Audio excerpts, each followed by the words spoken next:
God said, write the vision and make it plain. And so we did. Let's go.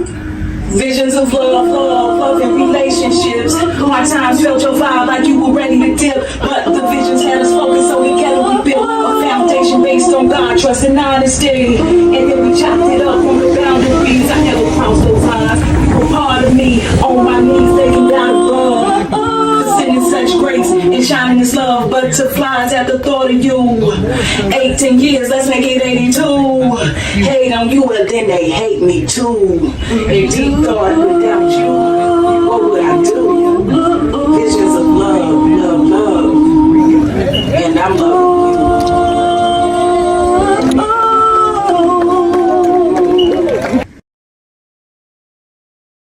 What's up, visionaries? Welcome to another episode of Visions of Love and Relationships. I'm Tanya, and this is my wonderful husband. And we hope everybody's doing well as usual. Yep, and today we got another excellent, juicy topic. But before we get into that, we hope your day is going well. We hope your week has been going even better. It's already Wednesday.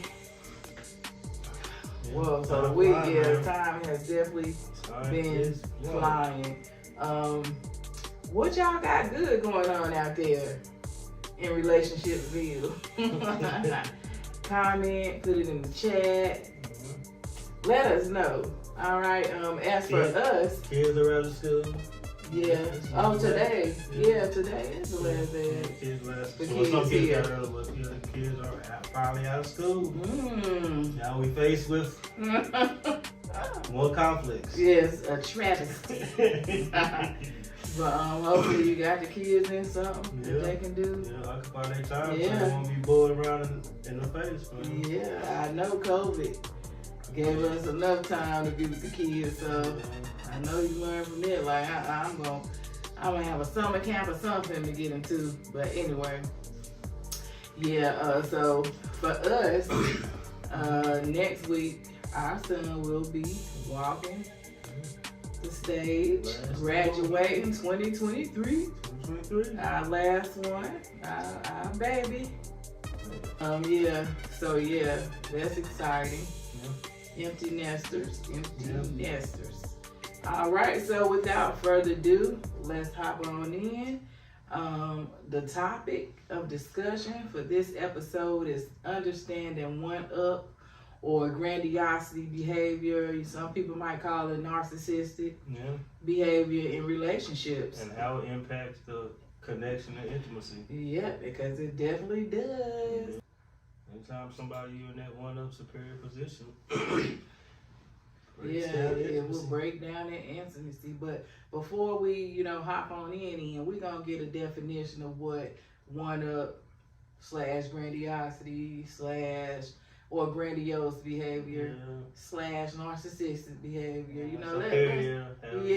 People call it a lot of different terms. Yeah, I've heard it exaggerated, but anyway, that one-up behavior is a mindset where one partner is constantly seeking to be superior or being dominant in the relationship. And that happens more often. Dominance is one thing, but somebody is always going to be dominant, but I don't want to get ahead of myself. The one-up behavior can impact the relationship. And will. And will. Impact the dynamics of the relationship and the well-being of both your partners. When that imbalance is off, it creates an imbalance in the relationship. Yeah, it's like really like one-up. Yeah. And the scale is instead of the scale, like it's just like a scale. Yeah. If the scale is unequal, then somebody's up, somebody's down, they in that grandiosity mode, and somebody's in the shameful, like they feeling belittled. Yeah. And that creates an imbalance. Right, which is belittling is actually one of the characteristics of one-up / grandiosity behavior or grandiose For the sake of the video, we're gonna say one-up behavior. Yeah. Okay, but it's also called grandiose behavior. So Grandiosity. Grandiosity, but it's grandiose behavior. Yeah, grandiose. Yeah. So the need for control. Okay, so the grandiose person or the one-up person, one of the characteristics is that they need to be controlling. They desire dominance. They want to be decisions. Yeah. About how to spend the money, where to spend the money, how much to spend the money, where we go for eat, what we eat, what you wear. Yeah. So this could be in any kind of anything, finances, like my baby said, what you wearing, what you eating, what kind of job you know, anything. The need for control, who you hanging out with, you know, all kinds of things. Yeah, and as a lot of the younger people, it shows up like this desire of making decisions. Like younger people, like, damn, who you talking to? Shows up as as far as with their partner. Yeah, with the partner. Yeah, it's terrible with younger people. Yeah. Another thing is they disregard the input or the preference of the other partner. So the other partner's input, the person who's not grandiose or having grandiose behavior, or I'm gonna call them one down. Yeah. The person that's one down is disregarded. Anything they say, they can put in some input like, I think we should pay the light bill first. And it's totally disregarded. Like, I'm gonna pay what I want to pay. Yeah, you know, we're just gonna pay the Piedmont gas bill. Right, it's just totally disregarded. Any preferences, like we going out to eat, you don't even ask me what I want to eat. We going to going here. I ain't gonna be like, we going out to eat. You know, what would you like to do? Yeah. That's not what they gonna do. Yeah, your preference or your input don't even matter. Yeah. Okay. And this type of thing is gonna start. They're gonna undermine your self-esteem, undermine your values. They're gonna be a superior and create imbalance in the relationship. Yeah. And this type of person, they're gonna lack empathy. They don't really care about your feelings. It's all about their feelings. All they want to focus on is them as the primary attention. Yeah. No sharing feelings. Yeah, no sharing None feelings. of that. Okay. Their own wants, needs, and desires is what they're going to primarily focus on. Yeah. Absolutely. And again, that connection would never work. Yeah. With something like that. That's just mind-boggling to me that even happens. Like I said, a lot of times, sometimes it's you don't know, it's a non-noticed behavior that you're doing, and sometimes it's a learned behavior. Yeah. But we'll get into that. Yeah. The cause and effect. Yeah. Okay, there's also a constant need for validation. That's another characteristic of being one-up or having that one-up behavior. You want to constantly seek admiration and you want recognition from other people for your accomplishments. Yeah. And in return, you probably going to downplay somebody else's accomplishment, like your partner. You're going to downplay your partner's accomplishments and big up your accomplishments and make yours feel bigger than hers. Yeah, she just went to school, but she got a job at McDonald's, but I just got a job at such and such, making more money. Like, what's the need for that?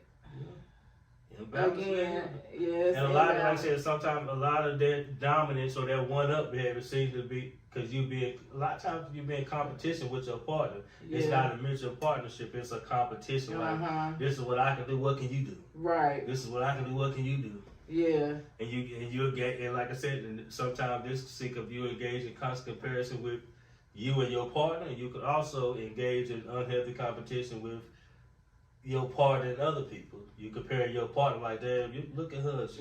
She cook for her man every day. Why you don't cook every night? Yeah. She keep her house. Every time I go, your friend house, her house stay clean. Yeah. Why? Yeah. She got 3 kids. Why you ain't? Why we only got 1? You can't keep the house clean. Yeah.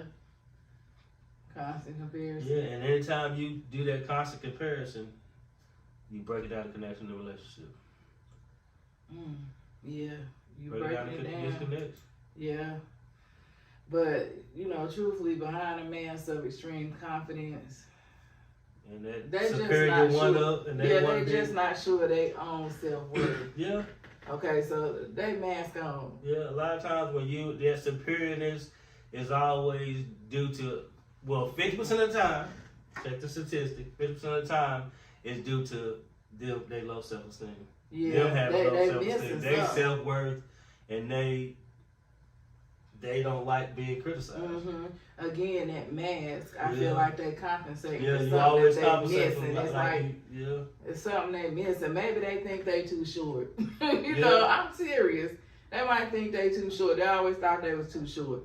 Mhm. And that's their insecurity with themselves. So they put on a mask. They might say Of you confidence. Yeah, they might say you. They think you too short, and you might say it might be something like you done said you like I like tall men and they short. Mm-hmm. So then when they see a taller man like next to you, not only if you talk to them, they see a taller man next to you, they gonna start to come out with the dominant stuff because they gonna come out with the superior stuff because they're Right. intimidated by you being talked to this With man. the Well, tall you man. actually man might be a cashier at somebody worked their store. You ask him for directions or something, and he got all mad and stuff. Right. But like I was saying, it could be like an insecurity within themselves. The whole reason they got that mask on, they insecure about them being short, Mhm. so they lacking that, and they know that it's an insecurity they have, not their partner, Yeah. but it's something that they got within themselves that, you know, that it's just been bothering them. They could never get that can out the cabinet. That mama never called them to get that. Yeah, and little things like that, like I said, but For that's real, though. and when people feel bottled up and they can't react in the mature self, and they gonna react in the dominant one up self. Right, like I have seen where a really short person gets out of a huge car. Yeah, they try So to make it's like try they to compensate compensating, for that yeah, thing, so they yeah. got that mask on, like I'm still big. Yeah. Like I'm still that 6'5", Yeah. you know what I'm saying? And even nowadays with these youth out here, Mhm. want to kill people, shoot Mhm. people. They try to compensate because they can't fight no more. Right, They compensate because they can't fight. They gotta shoot. right. Out here, That's these the little exact young boys, same yeah, thing. they- That gun They is that compensate mask. for they compensate from their weakness in front of a gun Mm-hmm. because it don't take. It's easy to point the finger. It's easy to point the finger like that. Yeah. But the hardest thing you can do is point it back at yourself. It takes more self out to commit suicide, even to point something back at yourself. But Yeah. it's easy to point something at somebody else. Yeah. To belittle Absolutely. somebody else, to point to criticize somebody else. That's so easy to do than to look yourself in the mirror to face yourself. Right. Because that's what the real man make it. That's when you really step into the masculine man, is when you able to put that gun down and not use I'm dominant. Your dominant is masculine Your as being your man. dominant. Mm-hmm. When it's actually masculine behind shame and lack of self-worth. Right. That's good stuff. Mhm. Yeah, so, nothing against short people. Yeah. I just thought that was just to use that as a, analogy, so to speak. Yeah. I know I had a tall friend, and she used to always use her little tallness for stuff, so, and she said that her mom used to always ask her to she liked being tall for that reason, so I just threw that in there. But, I mean, it's a way that people really mask up. People mask up all the time with different things. I mean, like, it's a lot of different ways to mask up, but anyway, the confidence level is down, and their self-worth is just not, where they needed to be, and it's easy to criticize them and put them down. The slightest thing you say make them feel like you put them down. Yeah, they've been attacked, and like I said, and if they've been attacked, like I said, one person, the shameful person, the one down person, they're going to be ashamed if they've been attacked. Right. They're going to be offended sometimes, but the one up superior person, when they've been attacked, they're going to get to reacting more violently. Right. Well, the one down person, they talk down to themselves. Yeah, they're going to talk down to themselves like, damn, I they can never do shame, nothing, man. Damn, how I mess up this? Yeah. But the one, though, like I said, the one up person, they're going to react to rage. Or contempt. They're gonna try to belittle the other person and make themselves. They're gonna always try to make themselves seem inferior no matter any situation they get themselves into. Mm-hmm. They don't never want to come out as the bad guy or less than anybody else. Right. They always want to be on top. Right, and then not even knowing that I'm not calling you the bad guy. Mm-hmm. You just feel that way. Yeah. You know. Because it's just a lot of time it's a reaction they felt and they got offended. And Mm-hmm. they come off with that masculinity one-up self. Yeah, they also withdraw from or avoid situations in which they might fail. Yeah. They're scared to try new things. Yeah, like. Man, I don't want to do that, man. That's Yeah, crazy. yeah. And they'll say stuff like, I don't want to do that, man. I ain't doing that crazy stuff. But in actuality, they don't think they can do it. Right. They're intimidated by it, but they're going to mask it up like, I'm not doing that stupid stuff. Yeah, they might fail. Yeah. Yeah. All right. They also can feel depressed and moody because they fall short of perfection. Yeah. They're not perfect. Yeah, when they do try something and they do fail, they going to get all moody, emotional. Like, when I told you I ain't want to do that. Yeah. They might even cry. Yeah. But they'll feel depressed and moody. Yeah. Another thing that they can do is have secret feelings of insecurities, Yeah. shame, humiliation, and fear of being a failure. Yeah, and a lot of times domination, like this, Or actually being exposed as a failure. Yeah, one up is this is the real wall behind a lot of this stuff. Yeah. It's gonna be feeling insecurity, shame, humiliation, and fear. Yep, and they can also become impatient Yeah. and angry when they don't receive special recognition or treatment. Yeah. Wow. Crazy. Yeah. And they, like I said, oftentimes they have unreasonable sense of self-importance and require constant, excessive admiration. They Yeah. always want to be admired. Wherever they go, they want people to kind of float around. Yeah. They want people. They want to kind of be the center of attention. Yeah, so they might even be the type that, oh, don't step on my shoe. They Yeah. might be stepping out fresh. Yeah, they stepping out Just fresh to get that just attention. to get Just that because they attention. want somebody to recognize them and admire them constantly.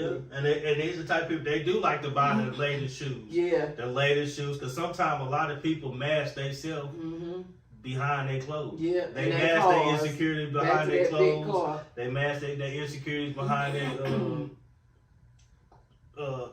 house, and they mask their insecurities behind everything. But Yeah. behind that, but when they come out as they superior than anybody else. Yeah.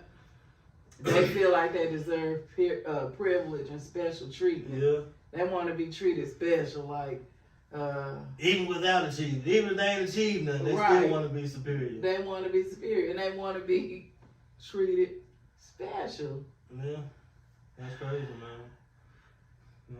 Okay, they expect to be recognized as superior, yeah, even without treatment, without achievements. They make achievements and talents seem bigger than what they are. Yeah, they'll do something small, yeah. They gonna make you believe they would be superior. And they believe they more superior than anybody else, and they only want to spend time and be around people that they feel is equal superior to them. Like they want to be with the superior, the cool kids. Right. Or they might even want to be with the people who are really, ahead of them. Yeah.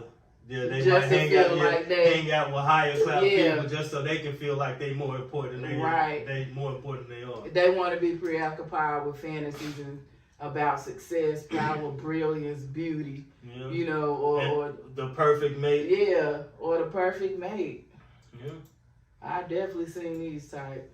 Yeah, and all this is really, like I said, it's just a a wall that people are hiding behind of shame. And sometimes this shame, it can be shame.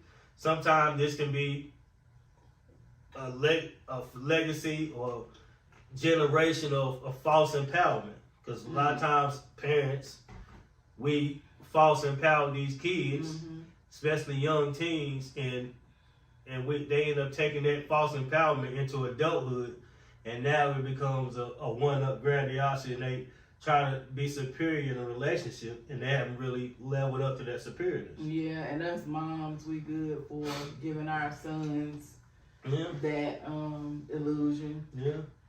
Because it's mostly going to be the man that step up to this Grandiosity. superior position Yeah. that he think that should be there. And we leave him alone. Yeah, baby the kids up and don't let them take responsibility for their actions. Yeah, I I know us moms, we good at that.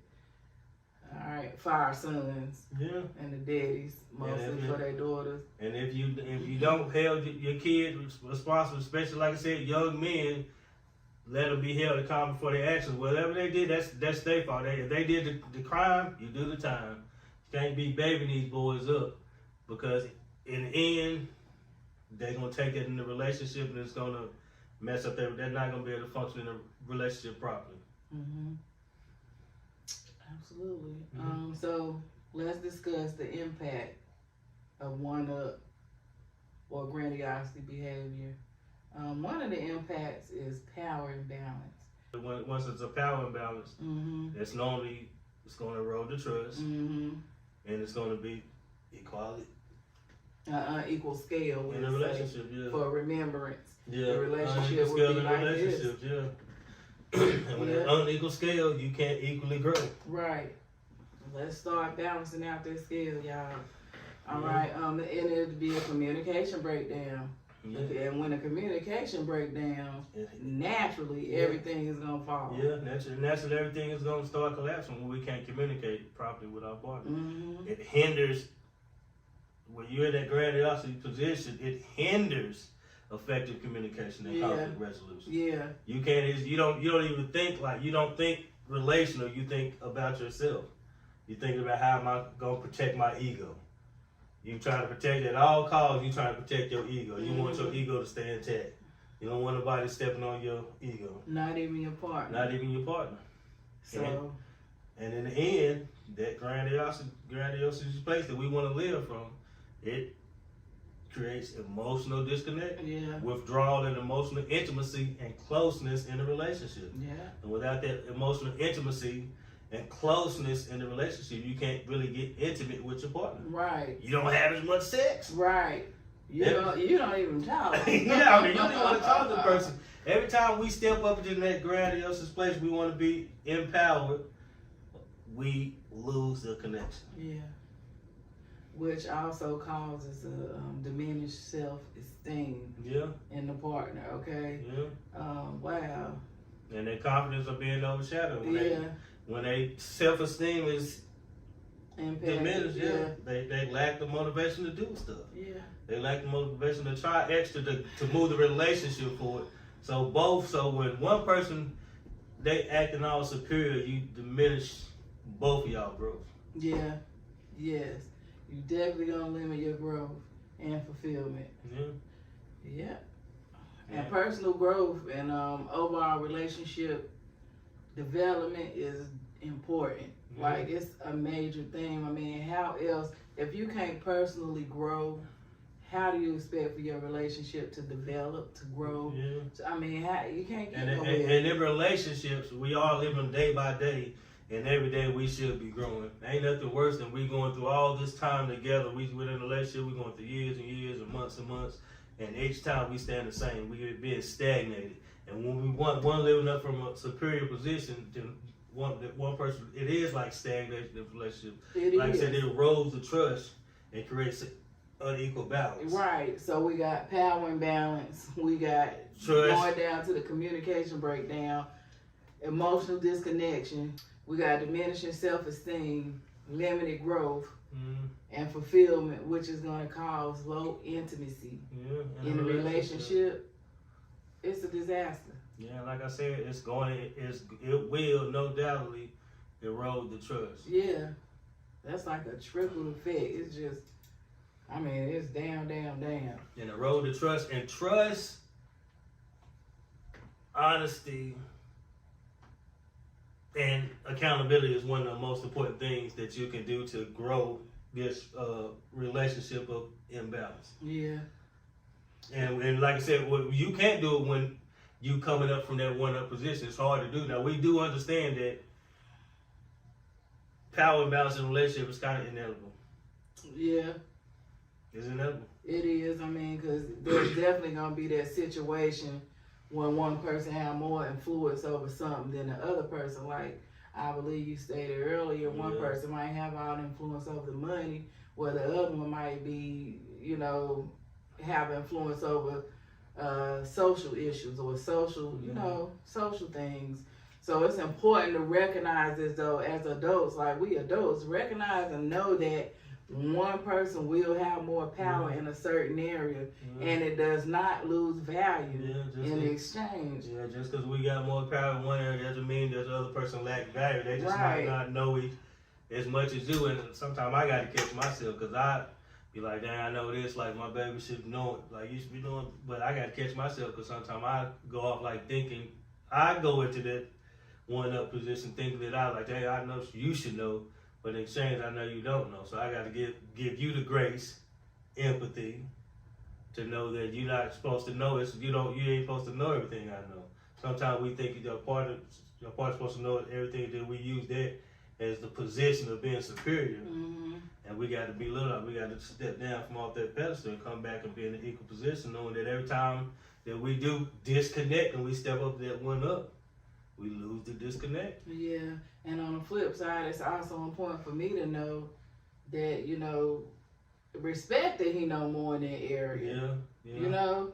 And sometimes that means that you're humble yourself. And that comes from you wanting up, respecting your boundaries and knowing that that's you leveling up to the healthy level. You're not saying, getting all offended that you don't know so much, but saying, I understand that you know more than me, but giving your perspective of the thing too.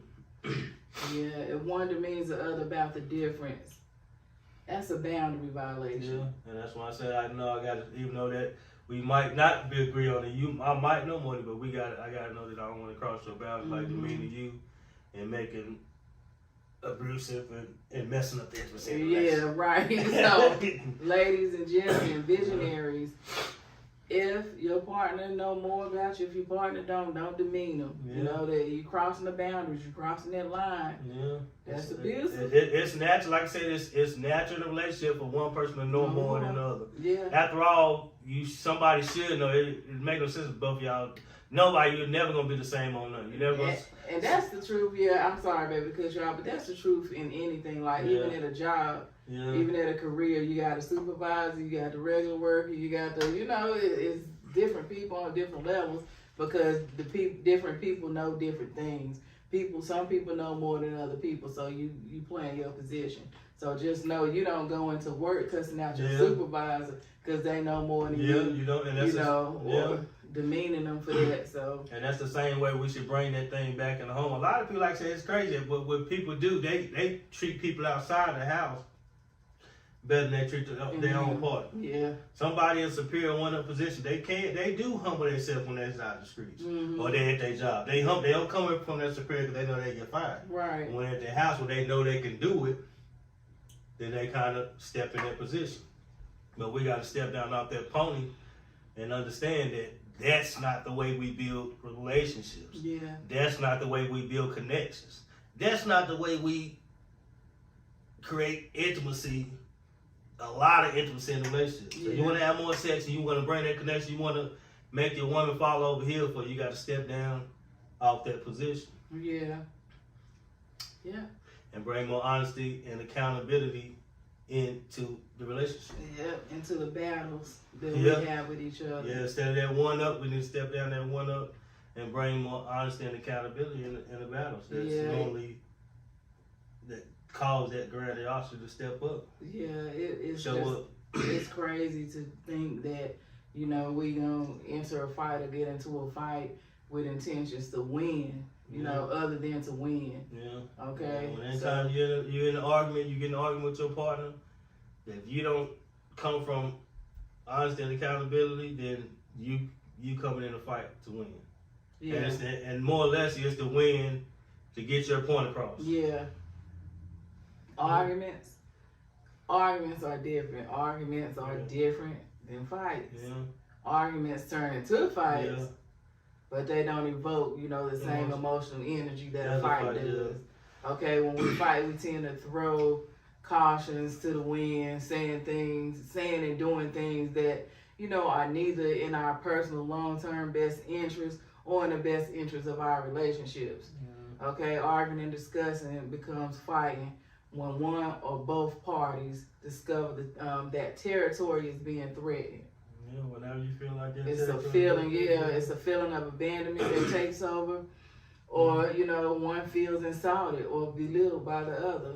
Now in relationships, that just shouldn't be. We gotta step back again as the wise adult, bring it to the wise adult, and know that this is not enemy.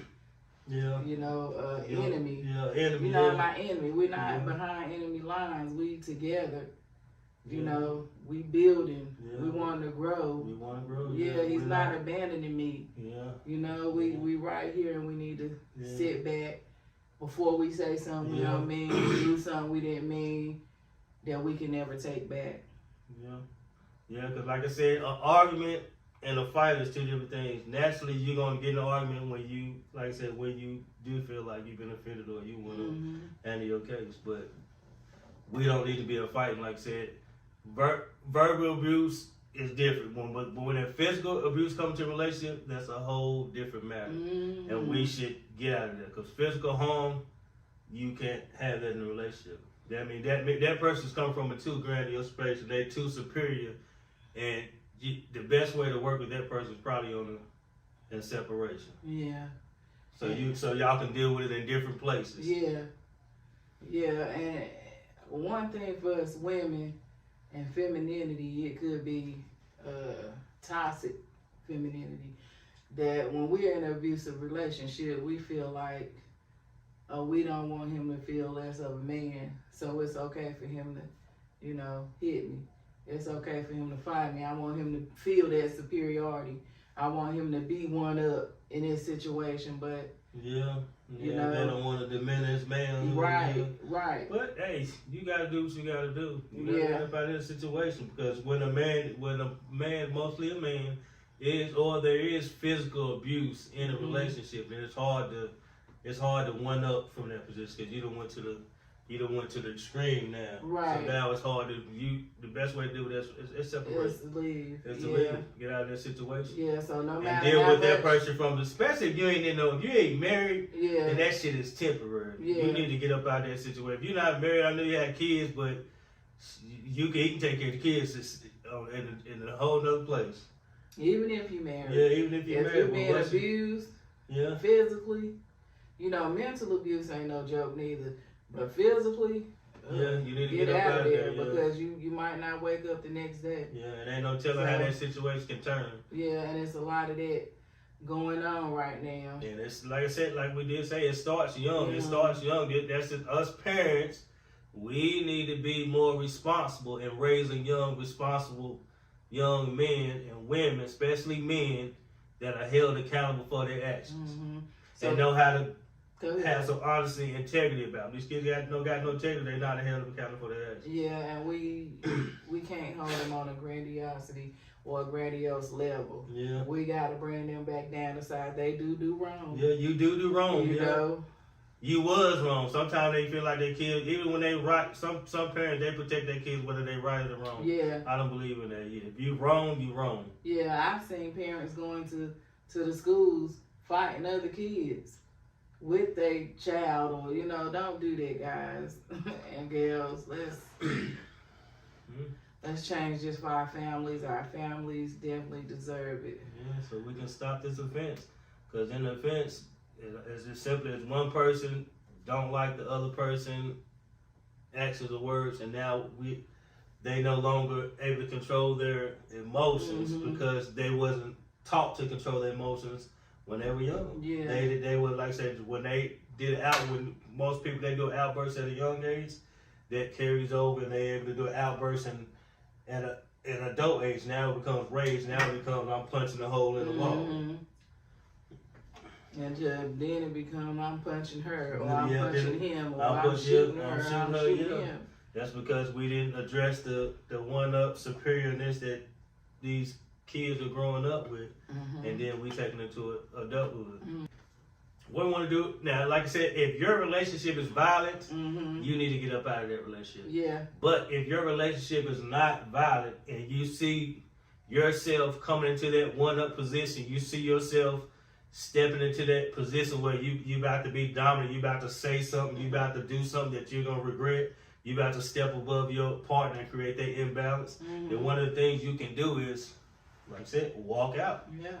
Walk out the house. Take a 10-minute break. Find yourself a place where you can go subside your thoughts. After, let the intensity die down, and then readjust the situation. Yeah, and you can see how that can be crucial and critical in a fight, or you know, the intensity level of a fight by you just taking that 5 or 10 minutes.